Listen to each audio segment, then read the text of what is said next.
ఈరోజు వీడియోలో మీకు దేహ కట్టు మంత్రం గురించి తెలియజేస్తున్నాను. ఈ దేహ కట్టు మంత్రం అనేది చాలా పవర్ఫుల్ గల మంత్రం. ఈ దేహ కట్టు మంత్రాన్ని ఎక్కువగా తాంత్రికులు ఉపయోగిస్తారు. ఎందుకు ఉపయోగిస్తారంటే వాళ్ళు మంత్రసిద్ధి పొందేటప్పుడు కానీ లేకపోతే ఏదైనా ప్రయోగం చేసేటప్పుడు కానీ ఈ దేహ శుద్ధి మంత్రాన్ని వాళ్ళ శరీరానికి వాళ్ళకి ఎటువంటి ఎఫెక్ట్ అనేది లేకుండా వాళ్ళపైన ఎటువంటి దుష్టశక్తి ప్రభావం అనేది లేకుండా వాళ్ళు వినియోగించుకోవడం అనేది జరిగింది. ఇప్పుడు అంత పవర్ఫుల్ గల ఈ దేహకట్టు మంత్రం. అయితే ఈ దేహకట్టు మంత్రాన్ని మనం ఎవరైనా ఉపయోగించుకోవచ్చు. అన్ని రకాల ఈ దేహకట్టు మంత్రం అనేది మనకు ఉపయోగపడిద్ది.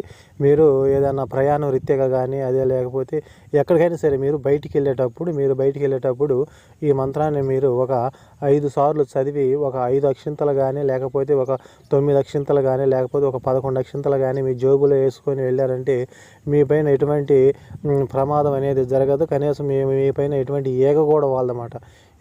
చెడు ప్రయోగాలకు వస్తే ఎవరు కూడా మీ ఇంటికి కూడా పీకలేరు. అంత శక్తివంతమైన పవర్ఫుల్ గల ఇది మలయాళం మంత్రం అన్నమాట. చాలా పవర్ఫుల్ గల మంత్రం. దీని ప్రభావం అనేది ఎక్కువగా మాంత్రికులు ఉపయోగిస్తారు. అయితే ఇది ఒక మాంత్రికులకే కాదు, మనలాంటి విడిగా ఉన్న వాళ్ళు ఎవరైనా సరే వాహనాల్లో వెళ్ళేవాళ్ళు, బస్సుల్లో వెళ్ళేవాళ్ళు, అదేవిధంగా కారుల్లో వెళ్ళేవాళ్ళు, దూరం ప్రయాణం చేసేవాళ్ళు, అటువంటి వాళ్ళు క్షేమంగా వెళ్ళి లాభంగా తిరిగి రావడం కోసం ఇటువంటి మంత్రాలను ఉపయోగించి వాళ్ళకి ఎటువంటి ప్రమాదం అనేది జరగకుండా చేసుకోవచ్చును. అయితే ఈ మంత్రం అనేది ముందుగా మీరు 108 సార్లు సిద్ధి చేసి, అంటే 108 సార్లు చదివి సిద్ధి పొందాలన్నమాట.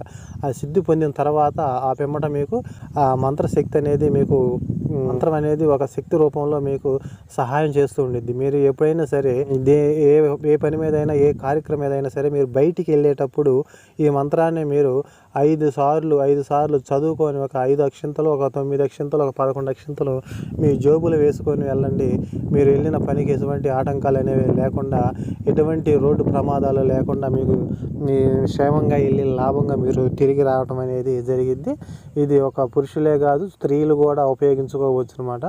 అయితే ఇది జపం చేసుకోవడానికి మీకు ముందుగా మీరు జపం చేసి సిద్ధి పొందాలి కాబట్టి మీరు ఏ మాలనైనా ఉపయోగించుకోవచ్చు. రుద్రాక్ష మాల కానీ మీకు అనుకూలంగా ఉన్న మాల ఏ మాల అయినా సరే మీరు యథావిధిగా మీ ఇంట్లో ఏ విధంగా అయితే పూజ చేస్తారో అదే విధంగా మీరు పూజ చేసుకొని ఒక మంచి రోజు చూసుకొని మీరు 108 సార్లు జపం చేసి సిద్ధి పొందిన తర్వాత అప్పుడు ఆ మంత్రానికి ఆ మంత్రశక్తి అనేది మీలో ఇమిడిపోయిన తర్వాత మీకు ఎప్పుడు అవసరం ఉంటే అప్పుడు ఆ మంత్రాన్ని మీరు ఉపయోగించుకొని దాని నుండి మీకు ఎటువంటి హాని అనేది లేకుండా మీరు చేసుకోవచ్చు అన్నమాట. అయితే మీకు మంత్రశక్తి అనేది ఎక్కువగా మనకి తొందరగా సిద్ధించాలంటే మీరు అమావాస్య రోజున కానీ లేకపోతే ఏదైనా గ్రహణాల రోజున కానీ మీరు ఈ మంత్రం అనేది మీరు జపం చేసుకుంటే మీకు 100కి 100% అనేది ఫలించిద్ది. అదేవిధంగా 100 రెట్లు మీకు శక్తిని ప్రసాదించిద్ది అన్నమాట. అంత పవర్ఫుల్ గల కాబట్టి ఎవరైనా సరే ఈ మంత్రాన్ని ఉపయోగించుకొని మీరు క్షేమంగా వెళ్ళి లాభంగా రావడం కోసం కానీ, అదేవిధంగా చెడు ప్రయోగాలు ఎవరైనా మా పైన చెడు ప్రయోగం చేశారు అని అనుకుంటున్న వాళ్ళు ఎవరైతే ఉన్నారో అటువంటి వాళ్ళకు కూడా ఈ ప్రయోగం అనేది నేను చెప్పిన ప్రకారం మీరు చేసినట్లయితే అవతల ఉన్న మాంత్రికులు కాదు, తాంత్రికులు కాదు, ఎవరు కూడా మీ ఇంటికి కూడా పీకలేరు. అంతా ఒక పద్మ వ్యూహంలాగా మీ శరీరానికి ఇది ఒక రక్షణలాగా తయారయ్యి ఉండిద్ది. దీని నుండి మీకు ఎటువంటి హాని అనేది ఉండదు. నేను చెప్పానని కాదు, కావాలంటే మీరు ప్రయత్నం చేసి చూసుకోండి. మీకు ఎటువంటి మీ పైన కనీసం ఏగ కూడా వాలదన్నమాట. అంత పవర్ఫుల్ గల ఈ దేహకట్టు మంత్రం. అయితే ఇటువంటి మంత్రతంత్రాలు మన దగ్గర చాలా ఉన్నాయి. మీకు ముందు అన్ని వీడియోల్లో మీకు ప్రతి ఒక్క మంత్రం గురించి స్పష్టంగా తెలియజేయడం అనేది జరిగిద్ది. అయితే ఎవరైనా సరే కొత్తగా మన వీడియోలు చూస్తూ ఉంటే మన ఛానల్ని సబ్స్క్రైబ్ చేయండి, లైక్ చేయండి, షేర్ చేయండి.